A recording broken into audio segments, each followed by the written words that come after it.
Hello, everybody. Welcome to PackersNews.com. I'm Ryan Wood alongside my colleague, Michael Cohen, the Milwaukee Journal-Sentinel. Michael, day one for us of OTAs, technically day two of OTAs, the first OTA segment for the Green Bay Packers, but the first time we were able to see them out on Clark Hinkle Field.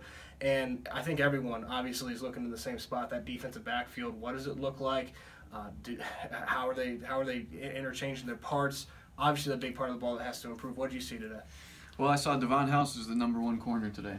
Kevin King, their rookie second-round pick, which is in effect their number one overall pick this year, is on that same quarter system that Kenny Clark had last year at UCLA. So he's still in school through, I think, the first or second week of June. And that means Devon House is the number one corner. And then we saw a lot of Ladarius Gunter on the outside. And then we saw a lot of Demarius Randall playing in the slot.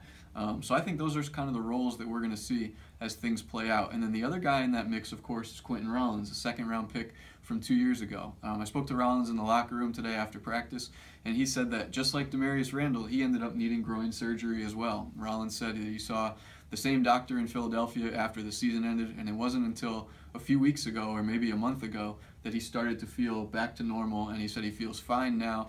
But it was a big deal, that groin issue. It was much more serious, I think, than it seemed throughout the season. So that cornerback position is going to be topsy-turvy for the next few months. It's going to be really interesting to watch. And a similar area is that offensive line. They think they have their guy in Jari Evans, the veteran they brought in from New Orleans, but is he the guy? What did he sound like today? What's the vibe around that offensive line? It's an interesting kind of dichotomy for Jari Evans because on one hand, he's the oldest player in that locker room. He turns 34 in August, a few months older than Aaron Rodgers, and he said that already Aaron Rodgers let him know, hey, you buzzer-beating signee right before draft, you're the oldest guy, I'm second. But he's also new. He's in a new locker room. Not the first time he's been in a new locker room, but he was down in New Orleans for over a decade. He was a staple of that offensive line. So he's in a position now where he's got to learn a new system, but he's also imparting wisdom to a lot of younger players as well. That'll be interesting for him to try to balance out. And also, he's at a stage in his career where, a team that he was a staple with has moved on from him. And he's turning 34 before the season.